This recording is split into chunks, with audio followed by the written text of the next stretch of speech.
berakhlak ada 7, yaitu berorientasi pelayanan, akuntabel, kompeten, harmonis, loyal, adaptif, dan kolaboratif. Berorientasi pelayanan yaitu memberikan pelayanan terbaik kepada masyarakat dan warga binaan kemasyarakatan dengan sepenuh hati. Akuntabel dan kompeten yaitu bertanggung jawab atas kinerja dan terus meningkatkan kemampuan untuk pelayanan kemasyarakatan yang profesional. Harmonis dan loyal yaitu menghargai perbedaan, menjaga keharmonisan lingkungan kerja, dan berdedikasi tinggi kepada negara.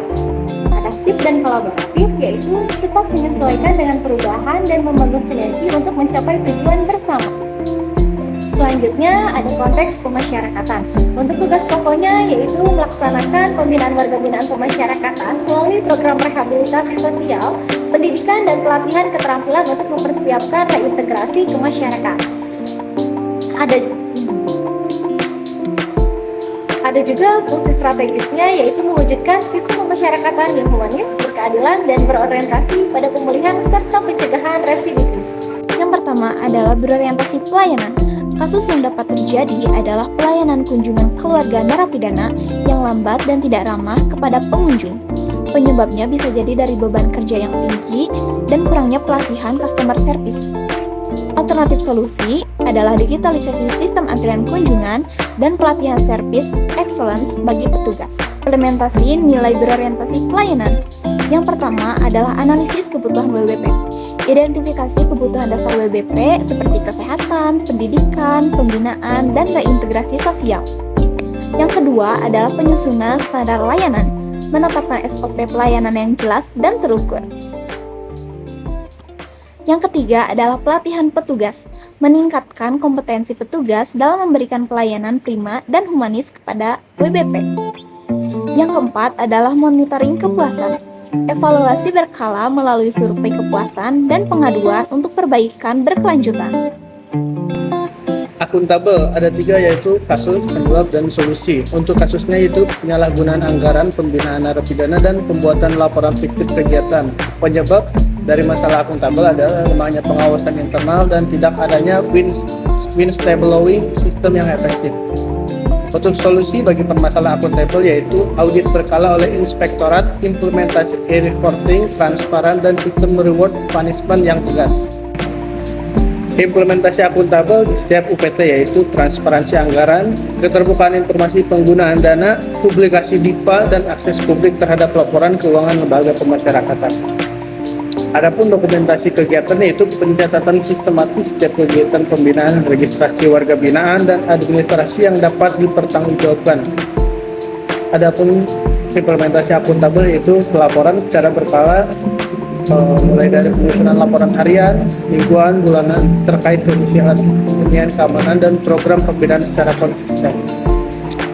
Ada pula evaluasi kinerja yaitu penilaian capaian target kinerja petugas dan efektivitas program pemasyarakatan secara objektif. Selanjutnya nilai kompeten. Permasalahan yang terjadi adalah masih adanya petugas pemasyarakatan yang belum memahami teknik pembinaan dan rehabilitasi bagi warga binaan. Hal ini disebabkan oleh minimnya diklat teknis, kurangnya rotasi jabatan, serta belum optimalnya transfer pengetahuan.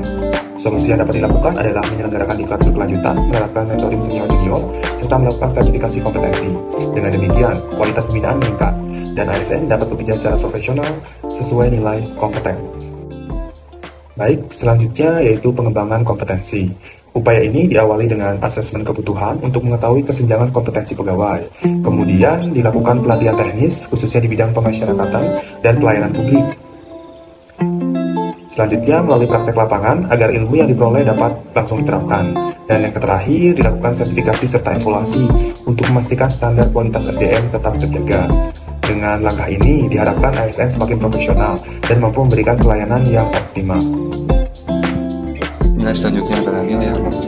Nilai harmonis sering terjadi beberapa kasus, diantaranya adalah konflik antar warga binaan yang berbeda latar belakang, suku, agama, dan budaya, serta diskriminasi berlaku.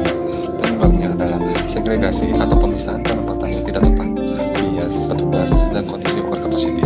Alternatif solusi yang dapat kita ambil adalah program pengurangan antar warga binaan, pelatihan anti diskriminasi untuk petugas, dan mediasi konflik.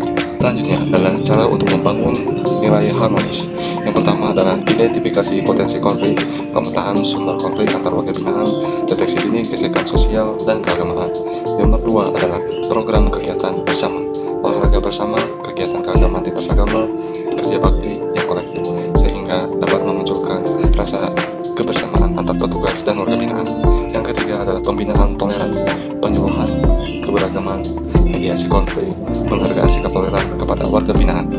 Yang terakhir dan yang keempat adalah evaluasi iklim lembaga pemasyarakatan, survei kepuasan warga binaan, monitoring hubungan sosial, dan perbaikan berkelanjutan. Selanjutnya yaitu loyal. Di sini ada 3. Yang pertama yaitu kasus, penyebab, dan juga solusi. Untuk kasusnya yaitu petugas pemasyarakatan terlibat penyelundupan narkoba dan HP ilegal ke dalam lapas. Untuk penyebabnya yaitu godaan finansial besar, lemahnya integritas pribadi, dan juga pengawasan internal yang minim. Untuk solusinya yaitu penguatan kode etik dan sumpah jabatan, rotasi petugas berkala, pemasangan CCTV, dan juga tes integritas secara rutin. Selanjutnya, yaitu penguatan loyalitas. Dilakukan melalui internalisasi nilai berakhlak, fakta integritas, dan pengawasan melekat, serta didukung dengan sanksi tegas untuk menjaga kedisiplinan. Dengan demikian, ASN diharapkan memiliki integritas tinggi dan loyal dalam menjalankan tugas. Yang selanjutnya adalah nilai adaptif. Kasus yang dapat terjadi adalah resistensi terhadap sistem digitalisasi dan metode pembinaan baru di lingkungan pemasyarakatan. Penyebabnya bisa jadi zona nyaman pegawai, gap generasi antara senior dan junior, serta keterbatasan infrastruktur IT. Solusinya adalah implementasi change management, pelatihan IT berkelanjutan, dan pengembangan infrastruktur secara bertahap. Selanjutnya adalah transformasi adaptif. Yang pertama, sosialisasi perubahan, menyampaikan informasi kebijakan baru kepada seluruh petugas pemasyarakatan. Yang kedua adalah pilot project, uji coba sistem baru di lapas atau rutan sebelum implementasi luas. Yang ketiga adalah pelatihan intensif, pembekalan keterampilan dan pengetahuan baru bagi seluruh petugas pemasyarakatan. Yang keempat adalah implementasi menyeluruh, penerapan sistem baru secara nasional di seluruh unit pemasyarakatan. Lalu selanjutnya yaitu kolaboratif. Di sini ada kasus, penyebab, dan alternatif solusi. Untuk kasusnya yaitu kurangnya koordinasi dengan Badan Narkotika Nasional, Dinas Sosial, dan stakeholder pembinaan dalam pidana. Penyebab permasalahannya yaitu ego sektoral antar lembaga, tidak ada MOU yang jelas dan komunikasi buruk. Alternatif solusi bagi permasalahan ini yaitu forum koordinasi rutin dan penyusunan MOU operasional dan joint program lintas instansi. Selanjutnya, membangun kolaborasi, dimulai dari identifikasi stakeholder, kemudian penyusunan MOU dengan mitra strategis, selanjutnya pelaksanaan program bersama seperti pelatihan dan pembinaan warga binaan, dan diakhiri dengan evaluasi dampak untuk memastikan efektivitas. Dengan kolaborasi ini, pembinaan menjadi lebih optimal dan berkelanjutan. Berikutnya adalah program prioritas. Prioritas kita menjadi terbagi 3. Yang pertama jangka pendek, jangka menengah, dan jangka panjang. Untuk yang jangka pendek itu 0 sampai 6 bulan, yang mana berfokus pada pelatihan intensif, nilai berakhlak bagi seluruh petugas pemasyarakatan, penyusunan standar operasional, pelayanan berbasis nilai, dan sosialisasi kode etik secara menyeluruh. Yang kedua, jangka menengah 6 sampai 18 bulan, pengembangan sistem informasi terintegrasi, digitalisasi layanan pemasyarakatan, dan implementasi electronic monitoring untuk meningkatkan akuntabilitas dan transparansi. Dan yang terakhir adalah jangka panjang 18 sampai 36 bulan, membangun budaya organisasi yang adaptif dan kolaboratif, internalisasi nilai berakhlak sebagai identitas institusi, dan menciptakan lingkungan kerja yang harmonis dan berkelanjutan.